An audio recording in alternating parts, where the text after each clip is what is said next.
what he's learned and what he sees God doing and what he'd love to see God doing in your life as well. If you guys would please give a warm Nampa Christian welcome to Nate Wheeler.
That kind of sticky faith, right? So I want to go just a little bit deep with you guys today. Is that okay? And get kind of maybe on some topics or some subjects that might make you just kind of swallow a little hard. Is that all right? Can I do that? You guys all right with that? Okay. If not, then I've got to revamp my message really fast. So I want to share with you guys something. For me, yes, I graduated in 1992. I walked down the hall, saw my picture there, and I was pointing out to one of the secretaries there that, hey, yeah, we were friends, and these two are married, and these two are married, and this person still lives here, and just kind of reminiscing a little bit here. And since that time, I like it's true, 22 years graduated ago. This time I was still just looking forward to getting into what I thought that I wanted to be able to do for the rest of my life. And this last April, I turned 40 years old, so that was a big demarcation. It's that time when you just start to go, wow, where do I want to be, and reflect in midlife crisis and crazy things like that. But when I was at your age, I just had my life that I wanted to move forward with, and it was to be a preacher. I've always wanted to be a pastor, always wanted to do ministry. Every time that I thought about any vocation, anything out that was worthy of my time, it was to work and to do something within the church, and specifically being a pastor. So my dad was a pastor, but that wasn't the reason. I wasn't just grabbing my daddy's coattails and running with it. It was something that I really wanted to do. So I went on to a school here in Boise called Boise Bible College, and I had a preaching scholarship, was student of the year, was class president for a couple years. I mean, everything was looking great. And then from there, I went on to Cincinnati Bible Seminary and pursued a Master's of Divinity in Old Testament. It's a 90-hour master program, and so I can still read Hebrew today. Studied, I was holding pottery from the time of Abraham, it was about 3,800, 4,000 years ago, and making digital images of that for my, because I was a grad assistant, and all sorts of fun things like that. And then came back and started working in churches, and it just isn't the same. There was just some stuff behind the veil that just wasn't pretty. I've had one pastor came to me one time that I was working with, or actually in a nonprofit organization, saying, "Hey, we just don't think that you're fit for ministry, the way that you're a little contentious and everything." And I went, okay. Found out about 6 months, so they let me go, and then found out about 6 months later he was embezzling funds from that nonprofit organization. Had a pastor come to me and tell me, "Nate, you know what? You can't hold me to my word. Only God's word's unchanging." And so then I and my family had to find another place to move after he promised us that we were going to be able to stay there long term. To have all this cloak of the shroud of just deceit that happened, and it just really got me shocked down to the core and rattled me hard. And then beyond that, we had some people that got involved in our family, unfortunately, and just a lot of gossiping, a lot of dissension, a lot of division, trying to drive wedges between family members, between my own parents, all this kind of stuff, and it has caused an enormous amount of pain and suffering over the last few years. And you sit there and you start to think, man, 22 years ago I was sitting where you were.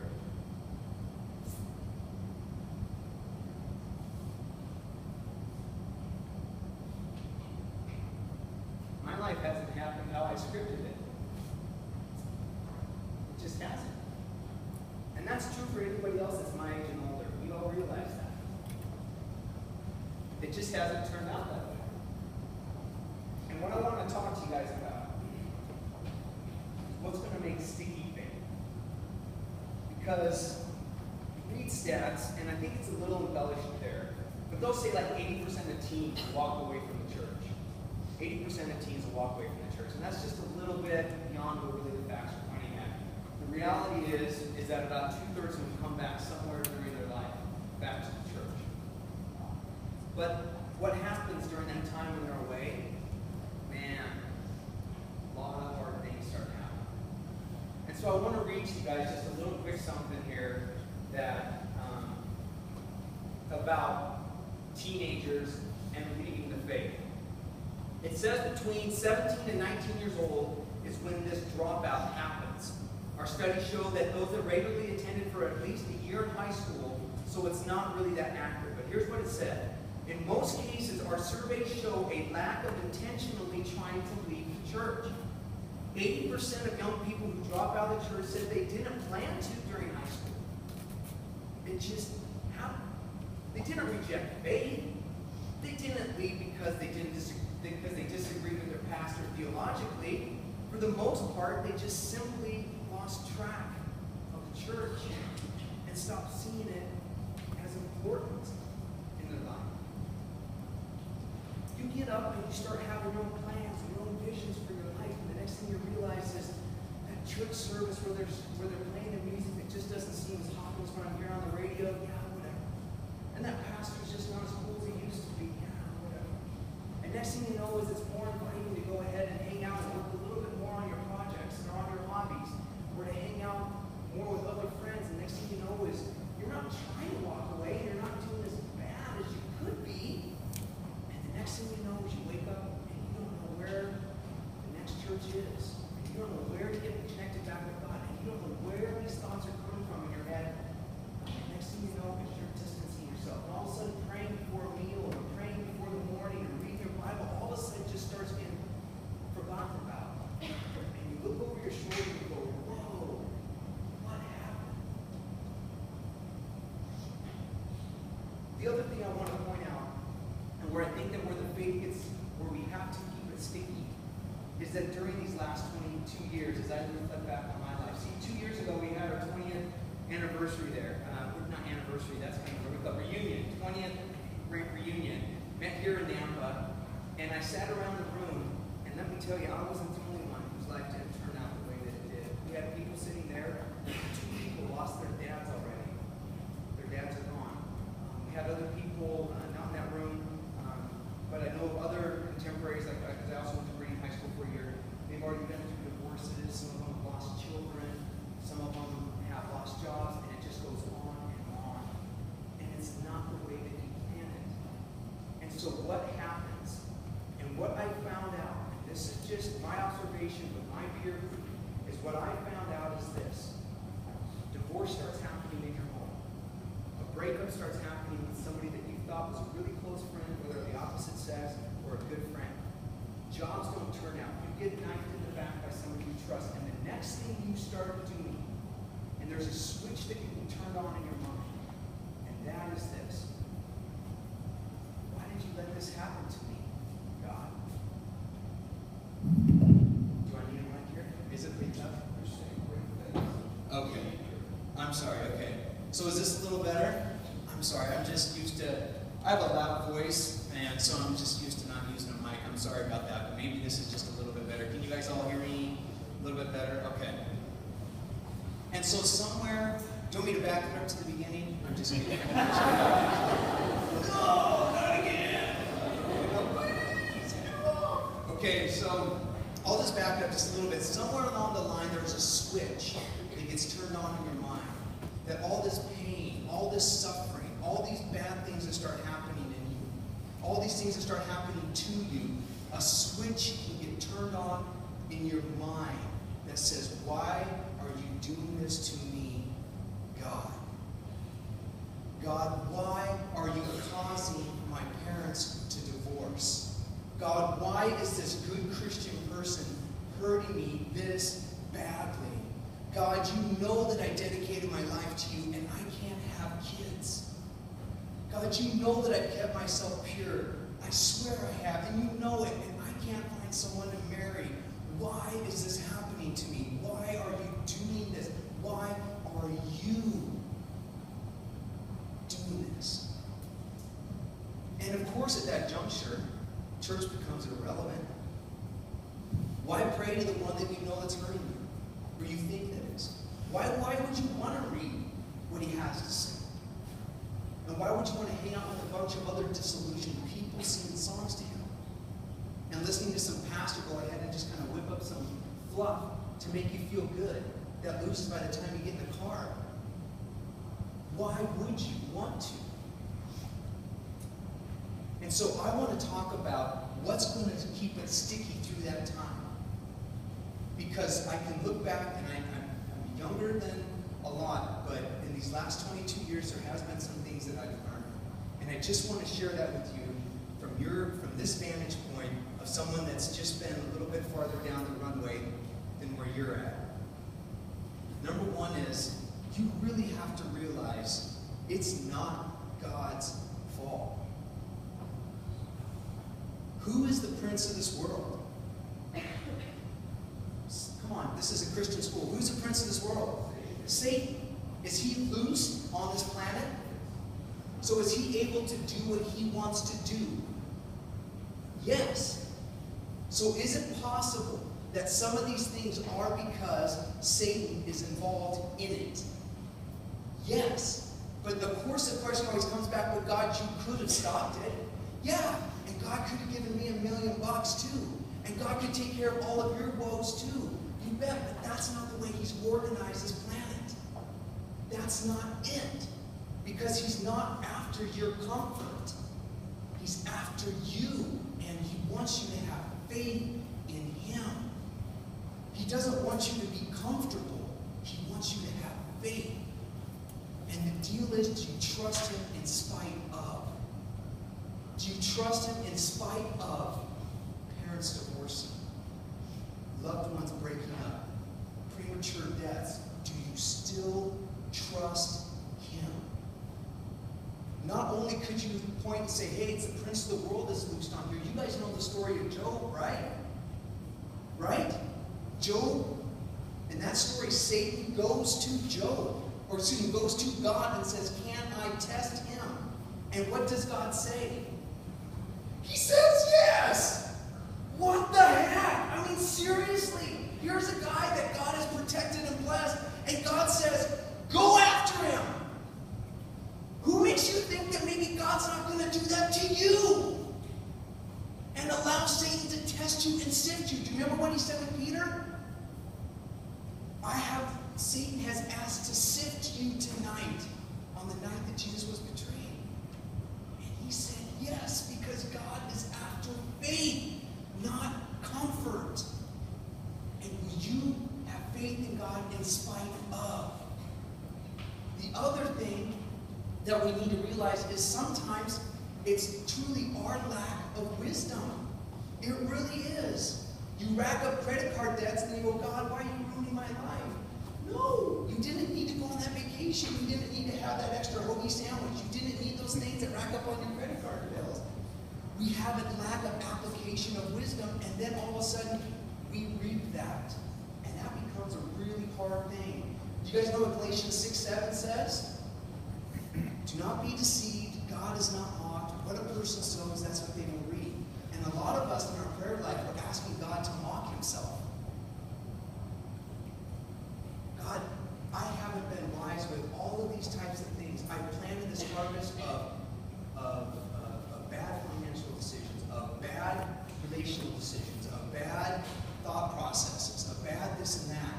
And God, I'm asking you now to take it all away. God's like, I'm not going to mock myself. You've sown this, you're going to reap it. And that's a hard thing to do. But realize that some of the things that happen in your life, most of them that happen in your life, are not God's fault. Another thing that we really have to take a look at and really truly understand And this is just because of our Americanized culture, Western thinking of God, and that is that God wants you to be comfortable. We have pastors, Joel Osteen, okay? Joel Osteen and his messages, Your Friday Every Day, or messages about some sort of popular, that God will bless you based upon, if God loves you, He's going to bless you and make your life more comfortable. There will be money involved. You will have riches. You will have comfort that you want to believe. And I'm looking in the Bible, and I'm trying to find people that dedicate their life to God actually living majorly comfortable. I'm having a very hard time. I'm having a hard time when I read news about the church that's in China that is truly focusing on Christ and His church, seeing that they're living extravagantly comfortable. I don't think that these preachers that do this are evil. I just think they're dead wrong. Christ didn't come to give us comfort. Christ came to give us life, and life more abundantly. And it doesn't happen in the riches of comfort or in the comfort of riches. It doesn't. And somewhere along our line, that line, when it switches to say, God, you're causing this to me, the thing that you chase, trust me, is comfort. And you're going to pursue things that are going to make you more comfortable, whether it be a bottle, or whether it be money, or whether it be getting out of Dodge. Whatever it is, you're going to pursue comfort. And I'm asking you to stay there in that process and allow God's fires to refine you through this struggle, because that's the way that it's happened through all history, is that those that stay through these struggles are the ones that end up understanding God the most. I told you guys that I went through a very difficult time, more or less just relationally, just more or less on the family side of things, more or less on an occupation side of things. And I realized what I shared with you happened over about an 8-year period. And it was really difficult because during the same time I've also had 3 kids. And they're having to kind of go through this. And it was very hard on me. And I remember reaching out to a friend of mine who's also a pastor, and I just laid it all out there to him. I said, here's what's happening. And he said, Nate, he goes, you can choose to go ahead and get off if you want to. You go ahead and choose, in other words, just walk away and say, screw it. You can. You can walk away, totally fine. He goes, but if you choose to stay on, you are going to get insights into the Bible and into spiritual understandings that others just dreamed of hearing about or even understanding or getting. You are going to understand the Bible in a deeper way. You're going to understand God in a deeper way than if you just get off. And so I stayed on and realized that this pastor I'm talking to you about, guys, just so you understand, was homeless because he decided to go ahead and comfort himself with cocaine. And after spending about $100,000, he lost his family, lost his wife, and found himself on the street staying in a rescue mission. And after he got his life turned around, actually a little bit before that, I should say, no, it was after that, he got married, he was preaching in a church, and his wife got killed by a drunk driver right after he signed up to stay on with the church even longer. So this guy isn't talking to me from some sort of ivory tower. He knows what it's like to struggle and wrestle with huge issues about life. And that was his advice to me, and I want to just pass that on to you, that when you're struggling, you can choose to get off, but if you stay on and you stay faithful,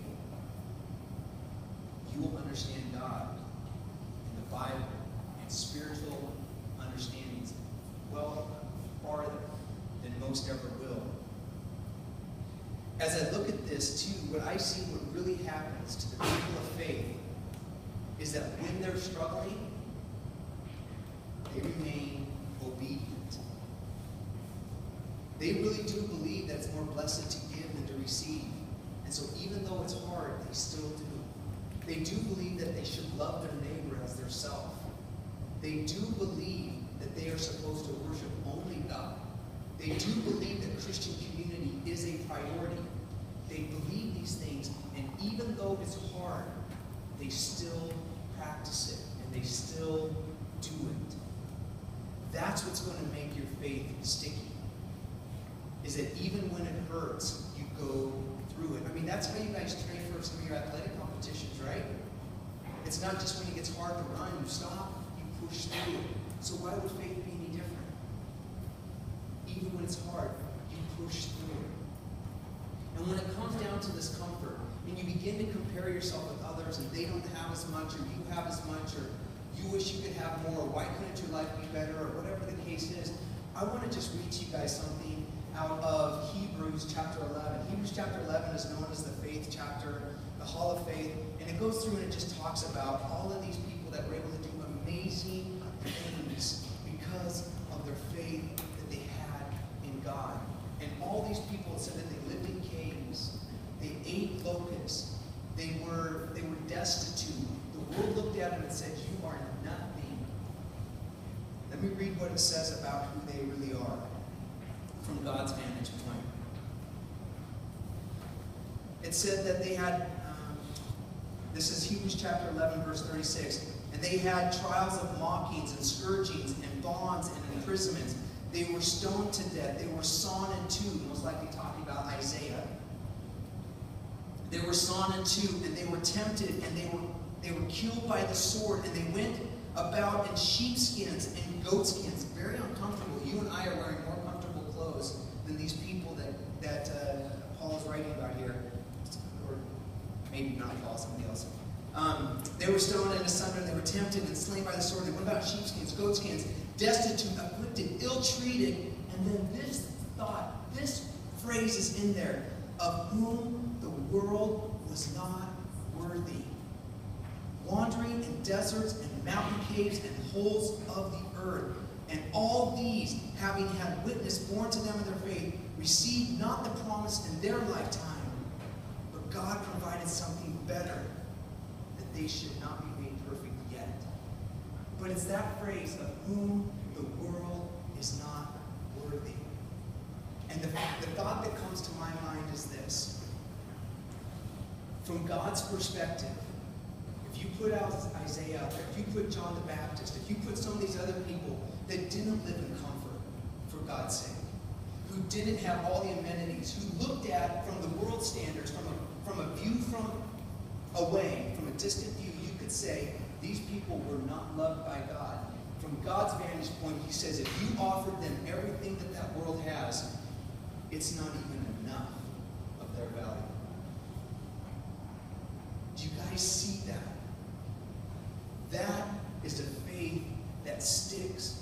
That in spite of living in caves, in spite of being destitute, in spite of having grubby clothes, in spite of going in hungry, they said, I'm not giving up on my faith in you, God. And my question and my hope for you is that you do the same. That in 22 years from now, you seniors, and back again onto you freshmen, that you too maybe someday will stand in front of a crowd, or at the very least sit across from a friend or your family, and you can say, at your 40th birthday, I chose not to walk away from my faith in spite of my circumstances. Let's pray. God, you are a great God. You are a good God. In spite of what this world throws at us, in spite of what this world tempts us, in spite of what this world does to us, in spite of everything wrong, I mean, our own sinfulness gets in the way. Our friends aren't always the best of friends, and your church doesn't always function the way it should. And we acknowledge all of those imperfections, not only in ourselves, but also just in this world. But Lord, in spite of that, we believe you are good. And we believe that you are our God.